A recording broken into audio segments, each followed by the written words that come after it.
बैठिए। मास्क उतार दीजिए आपका। आप ग्रेड 3 टीचर हैं। जी सर। क्या BSTC किया है आपने? जी सर। B.Ed भी किया है? जी। MA हिंदी और हिस्ट्री। जी सर। कई बार ये देखने को मिलता है कि जब जो तृतीय श्रेणी अध्यापक होते हैं उनसे पूछा जाता है कि आप कौन सी पोस्ट पे हैं, तो वो कहते हैं 3rd ग्रेड टीचर। जी। ये 3rd ग्रेड टीचर क्या होता है, इसकी परिभाषा क्या है? जी सर। सर यूजुअली जैसा आप देखते हैं कि 3rd ग्रेड टीचर जो है वो 1st to 8th स्टैंडर्ड तक जो पढ़ाता है उसको हमने ग्रेड वाइज डिसाइड किया है कि उसको हम 3rd ग्रेड टीचर बुलाते हैं। और ये जो श्रेणियाँ हैं वो विभागीय श्रेणियाँ हैं सर। ऐसी विभाग ने कहा है कि 3rd ग्रेड टीचर होगा?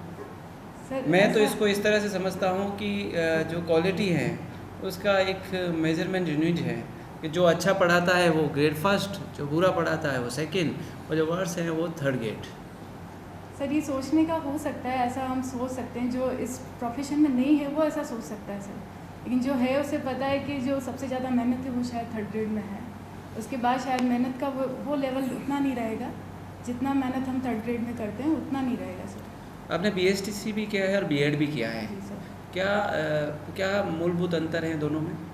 सर BSTC जो पहले हुआ करती थी, जो मैंने 2009 में किया था, तो 2 वर्ष का था, समय का अंतर था।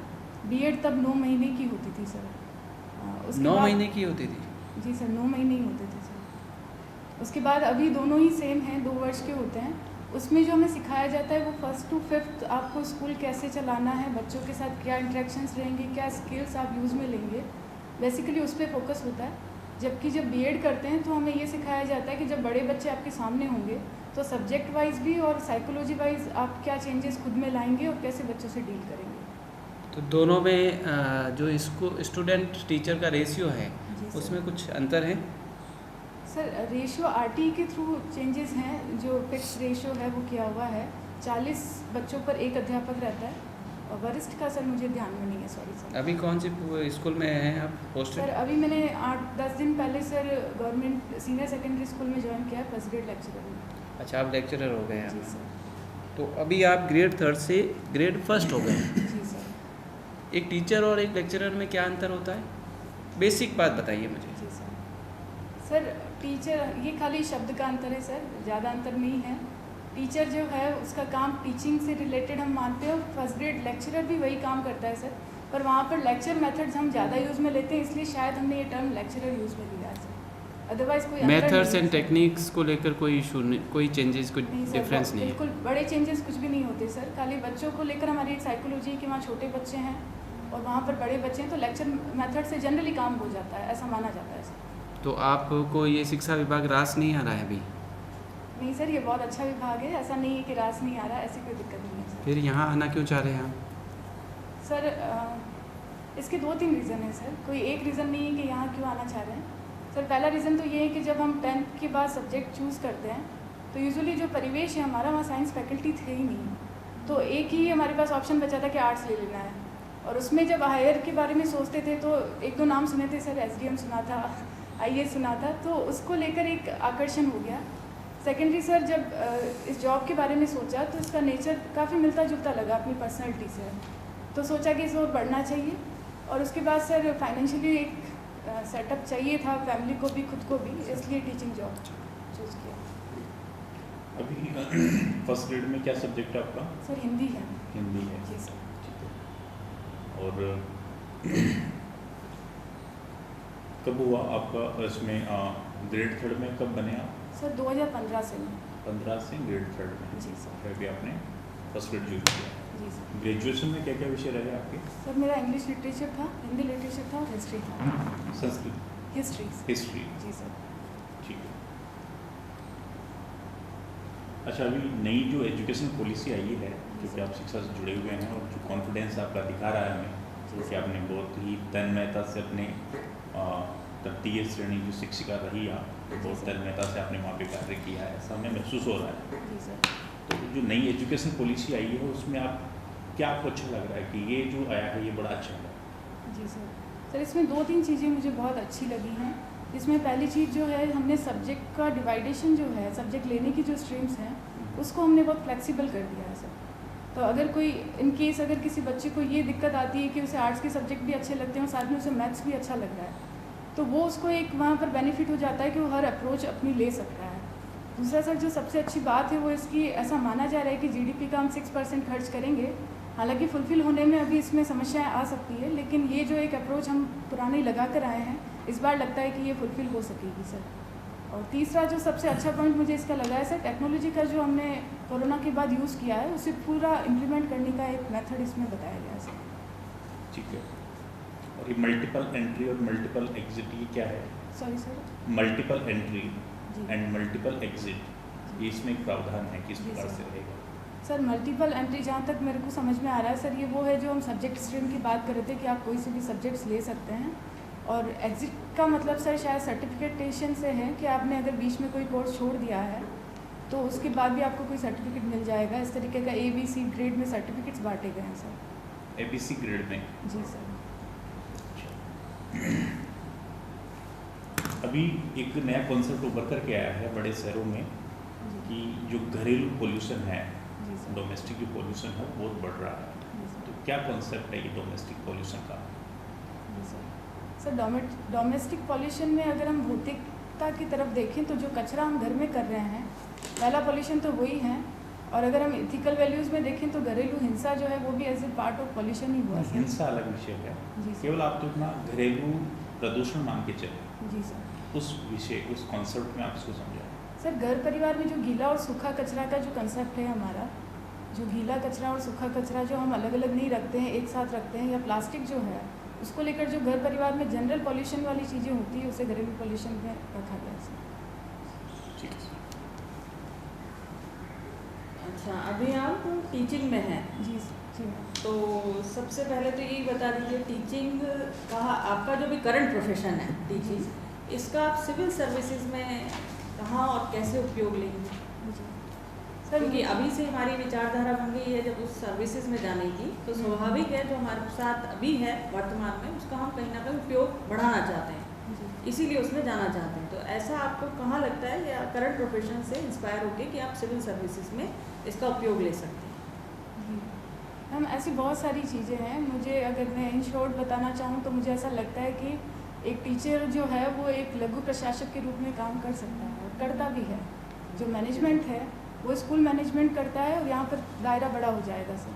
तो मैनेजमेंट जो स्किल है वो वहाँ से हमने सीखी है। दूसरा सर, सबसे इम्पॉर्टेंट कम्युनिकेशन, जहाँ हम छोटे बच्चों से लगाकर उनके पेरेंट्स सबसे डील कर रहे हैं, तो वही क्षेत्र इधर बढ़ जाएगा, डीलिंग वही रहेगी। तो कम्युनिकेशन स्किल जो है वो मुझे इस क्षेत्र में काफ़ी मदद करेगी। ये दो चीज़ें मेनली मुझे हेल्प करेगी। अच्छा, बीच में अभी आपने ये भी बताया था मेरी पर्सनैलिटी से मिलता जुलता आपको लगता है, तो ऐसे क्या पर्सनैलिटी कैरेक्टरिस्टिक्स हैं जिससे आपको लग रहा है कि प्रोफेशन में से मिलता जुलता है या मैं इसे बेहतर कर पाऊँगी? मैम, मुझे ऐसा लगता है कि मैं जब बात करती हूँ लोगों से तो कई बार मैं अपनी बातों को बहुत अच्छे तरीके से कन्विंस कर लेती हूँ, ताकि लोग उससे, अगर मेरी बातों से वो सहमत हैं तो बहुत इजीली मेरे को उनकी सहमति मिल जाती है। दूसरा मैम, जो मेरी जिम्मेदारियाँ हैं, मेरे को ऐसा लगता है कि मैंने अब तक बहुत सारी अपनी जिम्मेदारियों का निर्वाह बहुत अच्छे तरीके से किया था, चाहे वो बहुत छोटी जिम्मेदारियाँ हो, तो उसको लेकर मेरा एक स्वभाव बना हुआ है कि मैं अपनी जिम्मेदारियों का निर्वाह अच्छे तरीके से कर लेती हूँ। तो ये जो चीज़ें हैं वो मुझे कहीं ना कहीं हेल्प करेगी।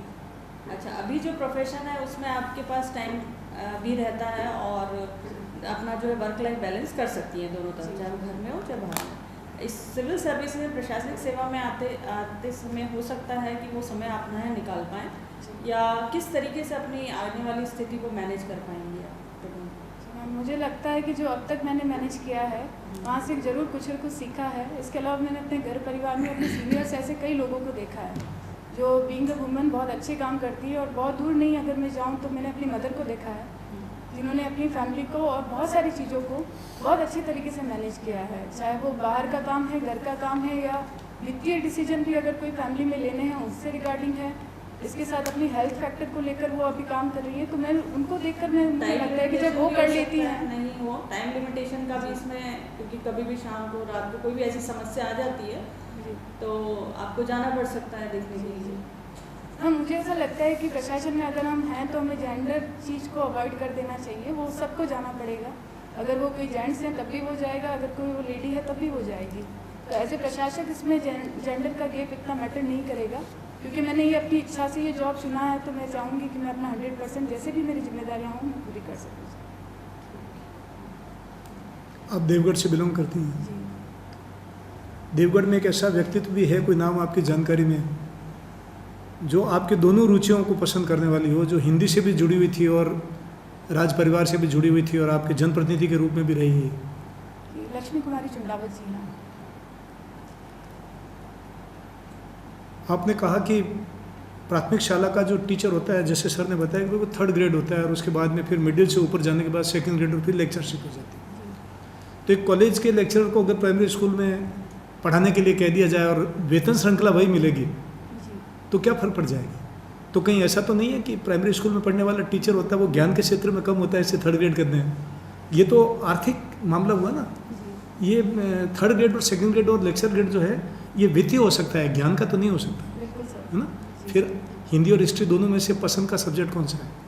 सर अभी हिस्ट्री पढ़े हुए टाइम हो गया, इसलिए हिंदी तो है ना? पढ़ा हुआ है। तो आप मुझे बता सकती है, किसी विद्यार्थी ने आपसे पूछा मैडम सबसे पहली कहानी कौन सी थी हमारे देश में, पहली कहानी कौन सी लिखी गई थी और उसका लेखक कौन था? जी सर मुझे अभी एग्जैक्ट याद नहीं आ रहा है, शायद इंदुबाला हमारी पहली कहानी है, मैं श्योर नहीं हूँ सर, सॉरी माफ़ कीजिएगा सर। रानी केतकी की कहानी। जी सर इंशाल्लाह खान। Thank you sir. ठीक है। अच्छा, अब आप ये बताइए, खेल के मैदान में आपने राजस्थान से रिप्रेजेंट किया है नेशनल, जी आप एक बहुत अच्छे खिलाड़ी हैं, उनकी बेटी भी हैं, मुझे जानकारी है। जितना टीम वर्क बास्केटबॉल की टीम में खेलते समय होता है, जी स्कूल में भी वैसा टीम वर्क आपको मिला? सर प्रैक्टिकली इतना नहीं हो पाता जैसे हम बात करते हैं, क्योंकि टीम के पास एक वो स्पिरिट होती है कि स्पिरिट है कि आपको जीतना है, जबकि स्कूल में हम सबका अलग अलग माइंडसेट काम करता है, तो वो स्पिरिट बनाने में समय लगता है। ऐसा नहीं है कि कभी हो नहीं पाएगी, ऐसी होती है, लेकिन कुछ समय लगता है, कुछ मोटिवेशन फैक्टर काम करते हैं, तब टीम स्पिरिट डेवलप हो पाती है सर, इनिशियली नहीं होती। महिला होने के नाते जी स्कूल में, स्कूल के माहौल में भयमुक्त रहेंगी या प्रशासन में जाने के बाद में भयभीत रहेंगी, क्या फ़र्क पड़ेगा? सर मैं दोनों ही माहौल में कभी भय मुक्त ही रहूँगी, भयभीत तो नहीं रहूँगी। चाहे मैं स्कूल में हूँ तब भी मैं एक सर्विस फैक्टर में हूँ और मुझे अपने राइट्स के बारे में जानकारी है, तो इस संबंध में मैं समझती हूँ कि सर मैं भयभीत तो नहीं रहूँगी। और प्रशासन में अगर मैं इन सारे कामों को बहुत अच्छी तरह से समझ लेती हूँ, भय प्रशासन में रहेगा तो वो काम के प्रति रहेगा कि अगर काम सही से नहीं समझ आता है तो भय बन सकता है। ठीक है सर। समाज में अभी राजसमंद के संदर्भ में देखें तो बहुत सारी कुरीतियाँ हैं और उसका सीधा संबंध पुरुष और महिला के आपसी समानता का जो बिंदु हैं उससे जुड़ा है। आप क्या इस बात की समझ रखते हैं कि आज समाज में महिलाओं की स्थिति वैसी नहीं है जैसी संविधान निर्माण करते समय कल्पना की गई थी? जी सर बिल्कुल उस तरीके की स्थिति तो नहीं है जो हमने कल्पना की थी, लेकिन इस और प्रयास जरूर हो रहे हैं सर। तो अभी कैसा इसकी स्थिति है, कैसी अभी? सर स्थिति जैसा हम मानते हैं सर कि बहुत सारे फैक्टर्स जो हैं, सरकार की नीतियाँ बहुत अच्छे काम कर रही है, लेकिन जहाँ हमें सबसे ज़्यादा बल देने की आवश्यकता है, अगर नहीं, इस संबंध में बात करें, हम अपने एक्शन पे बात नहीं कर रहे हैं, हम बात कर रहे हैं सोसाइटी पर। सोसाइटी में महिलाओं की स्थिति आज कैसी है? सर आज महिलाओं की स्थिति ऐसी है कि उन्हें स्वयं के प्रति निर्णय लेने का भी पूरा अधिकार नहीं है, वित्तीय निर्णय लेने का भी पूरा अधिकार नहीं है। कुछ हद तक ये स्थिति है, कहीं कहीं चेंजेस हैं, 100% ऐसा नहीं है पर कहीं कहीं। राजस्थान में महिला साक्षरता कितनी है? सर मुझे एग्जैक्ट डाटा अभी ध्यान में नहीं आ रहा है, 52% के आसपास है सर। लिंगानुपात क्या है राजस्थान का सर? सॉरी सर याद नहीं आ रहा। तो ये फैक्ट आपकी इस बात से को अप्रूव करते हैं कि महिलाओं की स्थिति तो ठीक नहीं है। अब दूसरी तरफ आप ऐसे प्रोफेशन में आ रहे हैं और उस प्रोफेशन को छोड़ के आ रहे हैं जो आपके लिए बहुत सूटेबल है, जी आप अपने आप को समय दे पाएगी, अपने व्यक्तित्व को निखार पाएगी, और एक दूसरा जो प्रशासन है वहाँ पर आपको समय खुद के लिए नहीं मिलेगा। तो आपको लगता नहीं कि आपका ये निर्णय गलत है? नहीं सर मुझे ऐसा नहीं लगता कि मेरा निर्णय गलत है। अगर मेरे पास और जिम्मेदारियाँ आएगी तो मुझे लगता है मेरा व्यक्तित्व और अच्छे काम कर सकेगा, समय का मैनेजमेंट भी होगा सर, क्योंकि प्रशासक का एक गुण है कि वो समय को कैसे मैनेज करता है, तो ये व्यक्तिगत गुण है सर कि मेरा। चलिए मैं आपको एक सिचुएशन दे देता हूँ। जी सर। आपको सूचना मिलती हैं कि आप एसडीएम हैं और आपको सूचना ये मिलती है कि आपके उस एक गांव में एक रेवेन्यू विलेज में आग लग गई है और कुछ लोग हताहत हुए हैं, जान की हानि हुई है। आप वहाँ मौके पर पहुँचते हैं और आपका ड्राइवर आपको लेके जाता है और पता चलता है कि वह घर उस ड्राइवर का ही था। क्या कल्पना करते हैं और क्या निर्णय लेंगे आप? सर मेरा पहला निर्णय तो ये रहेगा कि आग कैसे बुझाई जाए। अगर इन केस वहाँ पर आग अभी भी है तो पहला निर्णय इंस्टेंट रिएक्शन यही होगा सर कि आग कैसे बुझाई जाए।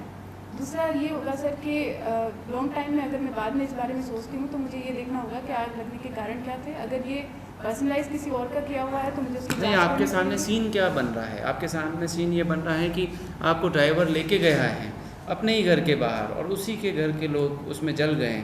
अब आपके पास, आप कल्पना कीजिए क्या सीन बनेगा और उस कल्पना में आप देखिए कि आपका रोल, आपकी भूमिका और आपकी निर्णय शक्ति क्या रहेगी, किस जजमेंट पे पहुंचेंगे आप, क्या एक्शन? पहली कोशिश यही रहेगी कि जो लोग जल रहे हैं उनको बचाया जाए।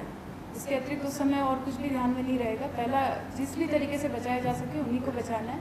दूसरी कोशिश ये रहेगी कि जो मेरे को लेकर गया है उस व्यक्ति को समय रहते अगर सब लोग हॉस्पिटल पहुंच जाते हैं तो उस व्यक्ति को ऐसा मोटिवेशन या सांत्वना या और कुछ जो बेनिफिट्स मिल सकते हैं वो दिलवाने का प्रयास रहेगा सर। ठीक है, all the best. Thank you sir. बैठिए, आप बैठिए। देखिए आप feedback ma'am, female to female. हाँ नहीं वो ठीक है, अच्छा रहा ओवरऑल आपका। अपनी बात को आपने अच्छे से प्रेजेंट भी किया है, कॉन्फिडेंट भी रही हैं।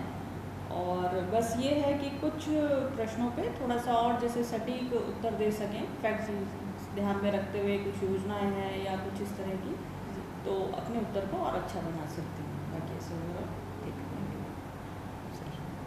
सब्जेक्ट आपका अच्छा है, प्रेजेंटेशन अच्छा है आपका, और आपके व्यक्तित्व को भी हम आरएस के मुकाबले में मान रहे हैं, क्योंकि प्रथम दृष्टया एक पर्सनालिटी जो व्यक्तित्व होता है वो भी बहुत कुछ डिपेंड करता है। Thank you sir. और 90 तुले आपके उत्तर थे, अच्छे हैं। कुछ डाटाज आप और कलेक्ट करना जो आपके लिए और ज़्यादा लाभदायक होंगे। एजुकेशन से जुड़े हुए सिस्टम जो सर ने पूछा था उस समय आपसे, उस सिस्टम में भी जैसे एग्जिट का जो पूछा, एंट्रेंस का वगैरह, उसमें भी कोई कंसेप्ट अगर क्लियर नहीं है तो उसको इंटरव्यू के लिए कर लेना, वो आपके लिए लाभदायक होगा। रही बात ये कि सर ने बताया था first grade, third grade, lecture grade, शिक्षक सब शिक्षा देने का कार्य करते हैं, अपने अपने स्तर पे करते हैं। और जिस काबिल जो व्यक्ति होता है, जो जिस वेतन श्रृंखला में होता है, हमारा मानदंड, शिक्षक का मापदंड ये नहीं होता कि प्राइमरी स्कूल का टीचर होगा उसका ज्ञान जो है कॉलेज के प्रोफेसर साहब से कम होगा। अपनी जगह पे वो भी उतना ही मायना रखते हैं जितना वो रखते हैं। तो ये वेतन श्रृंखलाओं के आधार के ऊपर third grade, second grade, first grade होता है, बौद्धिकता के आधार पर नहीं होता है ना। रही बात शिक्षण प्रशिक्षण की बात, प्रशिक्षण आपने उस वक्त में लिया, पहले तो BSTC कर लिया आपने, उसके बाद में आपने B.Ed कर लिया, और अगर उसके बाद भी ज़रूरत होती तो M.Ed भी करते आप, है ना। और एक अच्छी खिलाड़ी हो, और अच्छा खिलाड़ी होता है वो टीम वर्क, परिस्थितियों से समझौता करने की ताकत रखता है। हम इस वक्त में वर्तमान में हम जानते हैं, हम आपको ये कहना नहीं चाहते, लेकिन जिस दौर से गुजर के आपको इंटरव्यू के लिए, तैयारी के लिए जाना है, उन परिस्थितियों को आत्मसात करने के लिए हम गीता पुस्तक और नैतिकता है उसको अपने मन में बना के रखो पूरा, अच्छी तरह से दीजिए आपको। बहुत बढ़िया, आपका कल्पना शक्ति आपकी और समझ सच में बहुत ही हमें प्रभावित करती है। और आपकी जो ईमानदारी, कर्तव्य निष्ठा जो आपकी बातों से झलक कर के आती है, वो एक वास्तव में प्रशासनिक सेवक में होनी चाहिए, वो हमें वास्तव में महसूस हुई। थोड़ा सा मुझे इतना सा लगा कि जैसे कुछ नई शिक्षा नीति है, उसको अभी भी आपने पढ़ा नहीं, ABCD ग्रेड की इस प्रकार की कोई व्यवस्था वहाँ पर नहीं है, उनको थोड़ा सा और हम अच्छे से ध्यान। वो मुझे बाद में रियलाइज़ हुआ सर, मैं पढ़ूंगी सर। दूसरा क्या है, जैसे मैंने आपको प्रदूषण के बारे में पूछा, तो वो गीला कचरा, सूखा कचरा, वो इस कॉन्सेप्ट में नहीं है। अभी एक लासेट जनरल से एक रिपोर्ट आई है, उसने जो पोल्यूशन है वो वायु प्रदूषण के सेंस में उन्होंने लिया है ना। तो अभी जैसे दिल्ली है, बॉम्बे है, ये बड़े जो शहर हैं उनमें प्रदूषण का जो घरेलू प्रदूषण है वो बहुत ज़्यादा बढ़ रहा है। वायु प्रदूषण उसको मान के चले, तो उसके कारण क्या हो सकते हैं, उनका निवारण क्या हो सकता है। तो लासेट जनरल की रिपोर्ट है, उस प्रकार की रिपोर्ट्स करंट इश्यूज़ को पढ़ना चाहिए, ताकि आपको प्रेजेंटेशन और सब कुछ चीज़ें बहुत अच्छी है। Thank you sir. RS क्यों बने हैं, इसका एक पर्सनल टच वाला जवाब तैयार करना पड़ेगा। ऐसे नहीं कि इसके 3-4 कारण हैं और इस तरह से एक थ्योरेटिकल आंसर हम नहीं लिख रहे हैं। पर्सनल टच हमें देना पड़ेगा, सीधा देना पड़ेगा, क्योंकि सीधा ही इम्पैक्ट करता है। हम उसको आप लिख लें एक बार कि मुझे ये बातें उसमें अपने मूल्य से जुड़ी हुई और अपनी जो इच्छाएं से जुड़ी हुई हैं वो बताएं। ये आपका आंसर अच्छा नहीं था, आप रिकॉर्डिंग देखिएगा, वो ठीक नहीं लगा। दूसरा, थोड़ा सा कोशिश करें कि ये कैजुअल अप्रोच में आ गए थे आप कुछ समय के लिए, उसको सुधार लें। तो आपका इंटरव्यू कब है? 16 को है, तो आपके पास टाइम है अभी, तो मॉक इंटरव्यू दें। अभी आपके पास टाइम है, आप ऑनलाइन मॉक इंटरव्यूज़ दें, जहाँ अवेलेबिलिटी है इंस्टीट्यूट में ज़्यादा से ज़्यादा दीजिए, ताकि आपका जो फ्रिक्वेंसी है उस रेंज में आ जाएगी जो वास्तव में रिक्वायर्ड है। जब आपसे कभी महिला समानता, उनकी सशक्तिकरण या इस तरह से सवाल जब पूछे जाते हैं, तो हमें ये बताना होता है कि खुद का एग्ज़ाम्पल दिया जा सकता है, एग्ज़ाम्पल तो नहीं लेकिन उस पद का, कि जब हम बताते हैं कि महिला सुरक्षित नहीं है, ये नहीं है या समान नहीं है, तब आप कुछ ऐसे उदाहरण बता सकते हैं जहाँ पर ये प्रयास होते हैं। मैं ये बाद में आपको डिटेल में बताऊंगा क्योंकि इसके लिए समय चाहिए। और जब कभी हम आंसर दें तो वह कार्य कारण संबंधों पर आधारित होना चाहिए, केवल ऐसे एक लेमैन की लैंग्वेज में नहीं होना चाहिए। एक रिज़ल्ट उसका निकल के आना चाहिए कि ये कारण है, इससे ये है, या ये कार्य है तो इसका ये कारण है। वो नज़र नहीं आया है, और ये आप तब महसूस कर पाओगे जब वीडियो देखोगे, कि आप खुद देखोगे और पहचान करोगे कि मैं इसको और अच्छे से बता सकती थी पर बता नहीं पाई। तो इसके लिए आपको मॉक इंटरव्यू देने की ज़रूरत है। और बाकी आपका वो फ्लो चार्ट बन गया होगा, उस पर आप कॉमन क्वेश्चंस बनाइए और उस पर प्रैक्टिस कीजिए। ठीक है, अभी टाइम है आपके पास बहुत सारा।